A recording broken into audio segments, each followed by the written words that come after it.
నిన్న జరిగిన దుర్ఘటన హైదరాబాద్ చరిత్రలోనే అతిపెద్ద దుర్ఘటన. అగ్ని ప్రమాదం ఏదైతే జరిగిందో ఒకటే కుటుంబంలో 17 మంది చచ్చిపోవడం అంటే నిజంగా కూడా మనసున్న ఎవరికైనా నిన్న ఆ సంఘటన దృశ్యాలు ఆ తర్వాత వాళ్ళ కుటుంబ సభ్యుల ఆర్తనాదాలు వింటే గుండె కదిలిపోయే పరిస్థితి. బాధాకరం ఏంటంటే ఇక్కడికి వచ్చిన తర్వాత కుటుంబ సభ్యులు అగర్వాల్ సమాజం యొక్క వాళ్ళ కుటుంబం యొక్క సభ్యులతో మాట్లాడుతుంటే 2.5 ఏళ్ల పాపను నిన్న అక్కడ సమాధి చేసి వచ్చినాం. అంతకంటే మాకు ఈ జీవితంలో ఇంతకంటే దౌర్భాగ్యమైన రోజు ఇంకోటి ఉండదు. మేము ఎందుకు బతుకున్నామా అనే బాధ అవుతుంది సార్.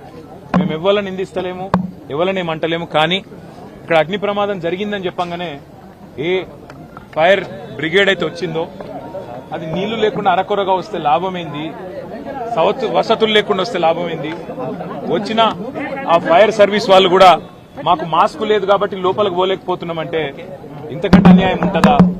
అట్లే వచ్చిన అంబులెన్స్ లో కూడా మాస్కులు పెట్టకపోతే, ఎందుకంటే ఎప్పుడైనా అగ్ని ప్రమాదంలో ఆ పొగతోని ఊపిరాడదు, ఆ ఊపిరాడకనే ఊపిరి పోతుంది, ప్రాణాలు పోతాయి. అట్లాంటప్పుడు ఆక్సిజన్ మాస్కులు లేకుండా, అట్లాంటప్పుడు వచ్చిన అంబులెన్స్ లో కనీస సౌకర్యాలు లేకుండా వస్తే ఎట్లా? ఆ సౌకర్యాలు ఆ ఫైర్ ఇంజన్ల అంబులెన్స్ లో ఉంటే కొన్ని ప్రాణాలు బతుకుతుండే, కొంతమంది అన్న మా వాళ్ళు బతుకుతుండే అనే బాధ. ఇలా రాజకీయం లేదు, ఎవరిని తిట్టేది లేదు.